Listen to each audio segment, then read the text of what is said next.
भारत ने अपने रवैये में नरमी लाते हुए कहा है कि चीन भारत सीमा पर तनाव का कूटनीतिक तरीके से हल निकाला जा सकता है। रक्षा राज्य मंत्री सुभाष भामरे ने कहा कि हम यही चाहते हैं कि चीनी सेना जहां पर तैनात थी वहीं लौट जाए और भूटान की सीमा में दखलंदाजी न करे। इससे पहले रक्षा मंत्री अरुण जेटली के बयान से चीन भड़क गया था।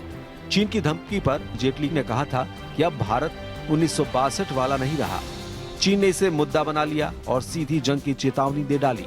हालांकि भारत ने रुख में नरमी लाते हुए कहा है कि भारतीय बंकरों को चीन ने बुलडोजर के जरिए नहीं गिराया है, लेकिन जानकारों का कहना है कि जितनी तेजी से तनाव बढ़ रहा है उतनी तेजी से कूटनीतिक प्रयास करने की जरूरत है।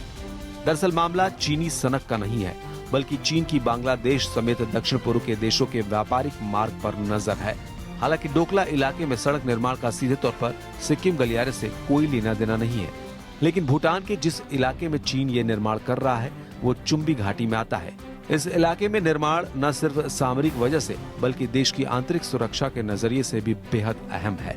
जिस त्रिकोण पर यह निर्माण हो रहा है वो भारत, भूटान और चीन सीमा का त्रिकोण है। इस चुम्बी घाटी को भारत, भूटान और चीन का चौराहा माना जाता है। भारत और चीन के बीच के दो अहम दर्रे नाथुला और जेलपला यही खुलते हैं। इस संकरी घाटी में सैन्य गतिविधियां बहुत मुश्किल है और अहम बात यह है कि सिलीगुड़ी गलियारे से ये जगह करीब 50 किलोमीटर दूर है, लेकिन कुछ जगहों पर तो ये गलियारा 17 किलोमीटर चौड़ा है। इसके पतले आकार और संवेदनशीलता की वजह से ही इस गलियारे को भारत का चिकन स्नेक भी कहते हैं। पश्चिम बंगाल का ये गलियारा भारत को उसके उत्तर पूर्वी राज्यों से जोड़ता है। चुम्बी घाटी न केवल भारत के सामरिक हितों बल्कि आंतरिक व्यवस्था के लिहाज से भी बहुत ज्यादा अहमियत रखती है। ये सिलीगुड़ी गलियारा चुम्बी घाटी के ठीक नीचे है। यही कारण है कि भारत ने यहाँ सड़क निर्माण पर आपत्ति जताते हुए कहा था कि यहाँ सड़क बनाने की योजना पेइचिंग की सामरिक रणनीति का हिस्सा है।